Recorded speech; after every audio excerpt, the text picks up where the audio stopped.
Olá pessoal, tudo bem? Sejam bem-vindos a esse nosso terceiro encontro da aula 2.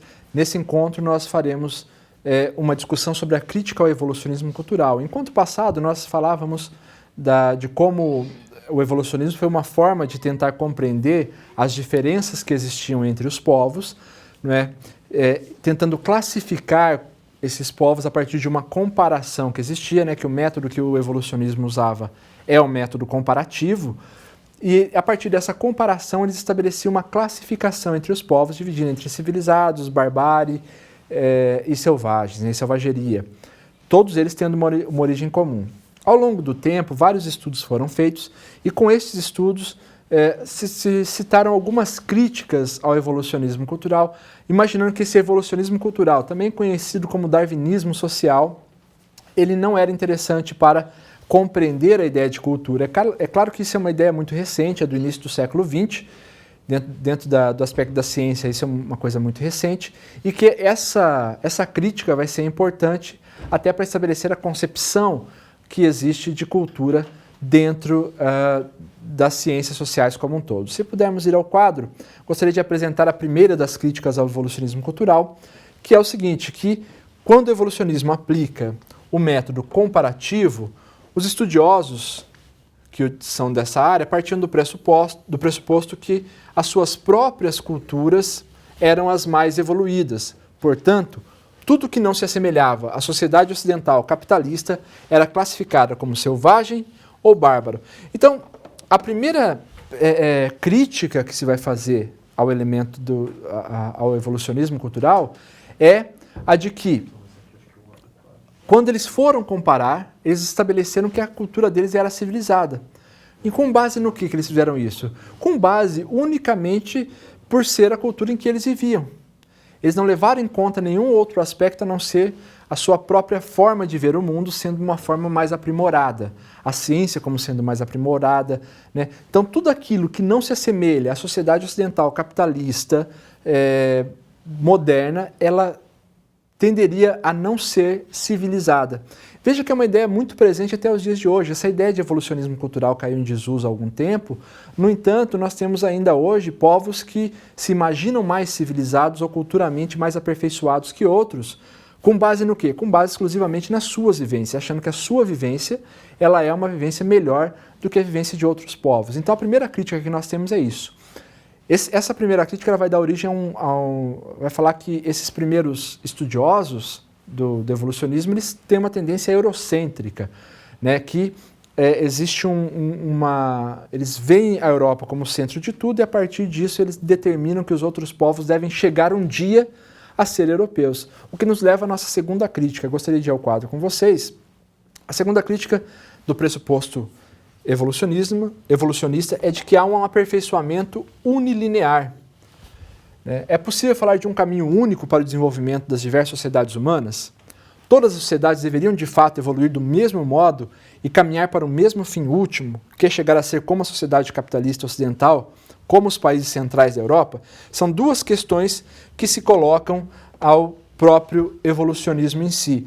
Então, essa ideia de que a história ela é unilinear, ou seja, que nós tivemos uma origem comum e a partir dessa origem comum nós teríamos etapas que todos nós deveríamos necessariamente passar para chegarmos a uma vida ou uma sociedade muito semelhante à sociedade europeia, o que em si é um problema, né? Porque nem todos os povos passarão por essas fases, né?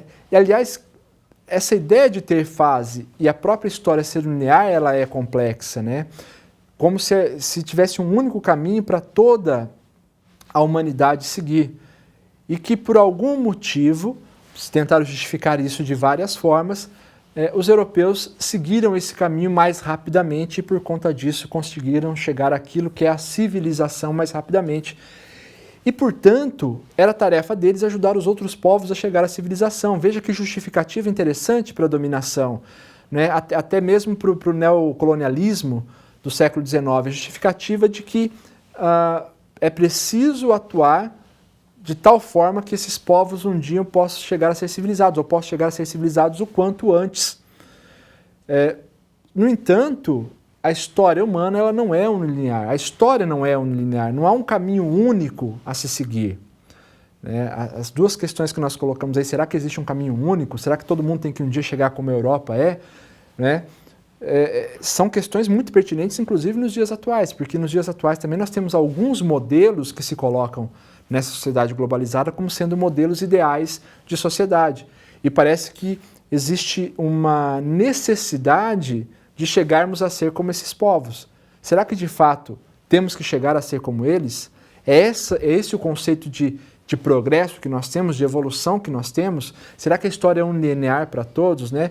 Esse é o elemento que nós temos. Se pudermos ir ao quadro novamente, nós temos então uma outra questão.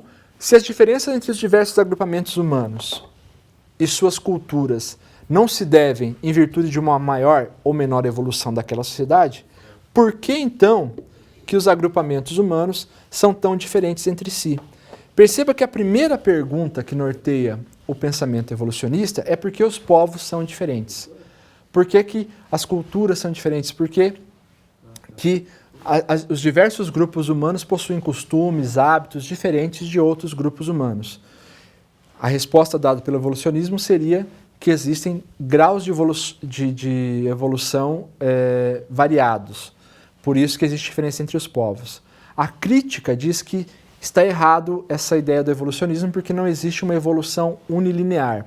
Então a grande questão que fica é a questão de tentar compreender por que então que existem povos com costumes tão diferentes, com hábitos tão diferentes, com maneiras de se relacionar tão diferentes, com religiões diferentes, enfim, com toda uma estrutura social que apresenta uma diferença em relação à nossa.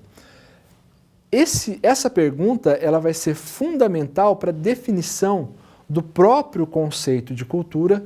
Essa pergunta vai ser fundamental para os próprios estudos, que agora não vão ser mais apenas baseados numa comparação entre os povos diferentes, mas, sobretudo, que agora vão tentar investigar os universos particulares desses povos.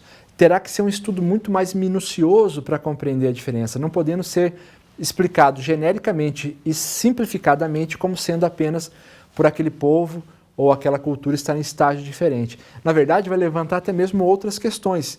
A questão fundamental que vai ser levantada é: será que nós podemos falar em culturas mais avançadas, de fato?